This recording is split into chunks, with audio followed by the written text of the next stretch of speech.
Our speaker, Dr. James Anderson.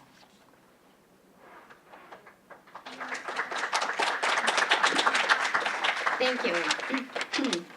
It's truly an honor to be here and to introduce the keynote for this evening. And it's truly an honor to also meet Dr. Addison, because when I arrived at Northeastern, he wasn't here anymore. But just seeing how much my colleagues respect and admire you and the work that you did, it makes it that much more special that I can introduce to you someone who I think really embodies some of the same ideals and works as tirelessly as you have throughout your career here at Northeastern. I'll tell you a little bit about his accomplishments, but they're very long, so I'm just going to name a few of them. And then what I'd really like to turn to is to talk about the impact that Dr. Anderson had on his students' lives. So Dr. James Anderson is the Edward William and Jane Marr Guthill Professor of Education, head of the Department of Education Policy, Organization, and Leadership at the University of Illinois, Champaign-Urbana. He's trained as a historian and focuses his scholarship on the history of African American education in the South, the history of higher education desegregation, history of public school desegregation, and the history of African American school achievement in the 20th century. Dr. Anderson has served as an expert witness in a series of federal desegregation and affirmative action cases, including Ayers v. Fortis and Gratz v. Michigan. And lastly, he was granted the American Association of Colleges for Teacher Education Lifetime Achievement Award in 2012. But as I said before, his achievements are just so many that in thinking about what I would say about Dr. Anderson, I decided to just ask several of his students, former students, what they remembered most or how he most impacted their lives. And so here's some of what they had to say, and some of them are here in this room today. I think the one that is most embodies or is most concise in the work that Dr. Anderson engaged in the way that he impacted students, was by David Stovall. If you can raise your hand. Dr. David Stovall, who said this morning when I talked to him, that it was his persistent commitment to recruit, retain, and to take to completion students who under traditional criteria would not have been considered appropriate for PhD programs. He said, "I have not seen anything like this throughout the country."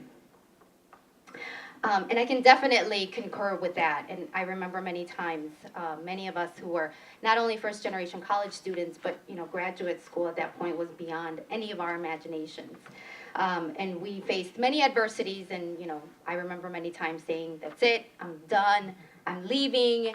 And in a very calm way, I'd go into, well, I wasn't calm when I said it, but I'd go into his office and he'd respond in a very calm way. He'd say, "Now wait a minute, why don't you sit down and why don't we talk about this," right?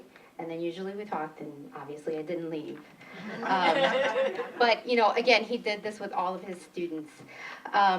There's also a story that Dr. Gabriel Cortez told me that I think really speaks to another one of his qualities.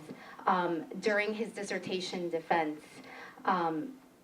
Dr. Anderson asked, right, so the dissertation defense is one of the last steps in completing the PhD. And at his defense, Dr. Anderson asked Gabriel if he remembered what he'd mentioned to him 8 years before that he was so afraid of would happen to him if he went into the graduate program. And Gabriel didn't remember what he was afraid of and what he'd mentioned to Dr. Anderson.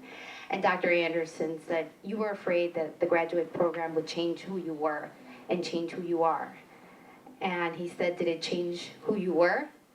And what did you say, Gabriel? No, I've only grown from it. That's right. We also remember Dr. Rivera, Angelica Rivera, who mentioned to me that he carried a briefcase to class all the time. And I had a smile today, Dr. Anderson, when I saw the briefcase. Well, here's why. I had to smile when I saw the briefcase, because I remember that. He'd carry the briefcase, but he never opened it when he got to class. Like, he never took anything out. And that was because he just had so much knowledge that he could just carry the whole class. He had just all of this knowledge, like right there, immediate recall that he could draw upon, that he never had to take anything out of his briefcase. And that also speaks to the way that he taught his classes as a storyteller, right? You never felt that you were in class, right? He was a storyteller. And then also Kristen DePauw, who couldn't be here, but she's a professor at the University of Wisconsin-Eau Claire, said he always had high expectations of all of his students. And she said what she learned the most from him was that you could be a strong academic and an ethical person. And that was really important, that you could be both, that you could be this amazing scholar and yet this very humble and amazing human being. Which leads me to my last point, and that was that despite his rock star status, Dr. Anderson always had time for all of his students. His door was always open, and you could just go in there at any time. And I remember that, you know, despite how busy he was, he would come into the office where we would be, some of the teaching assistants, and he would play Chutes and Ladder with my son Jaime. Do you remember that, Dr. Anderson? Because that's just the kind of person that he was.